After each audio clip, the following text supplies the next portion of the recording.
பின்னாடி திருப்புங்க பின்னாடி. பின்னாடி தொட்டு பாருங்க. காய்ச்சல் எவ்வளோ இருக்கு சார்? 101 டிகிரி 101 டிகிரி இருக்கு.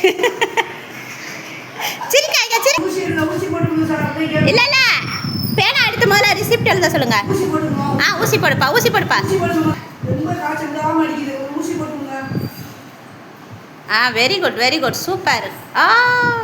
நீங்கள் மாத்திரை சரியா கேட்காது. நான் தனியாக மாத்திரை வைக்கிறேன். மாத்திரை எடுத்துக்கோங்க. போங்க. டானிக்கு ஒன்று ஒரு முடி. மாத்திரை கொடுங்க. எடுத்து கையில் கொடு. ஹாய் மகளா 6 மாத்திரை. Very good. டாக்டர் பீஸை கொடுத்துட்டு ஓடியாங்க. சும்மா கையை நீட்டுங்க.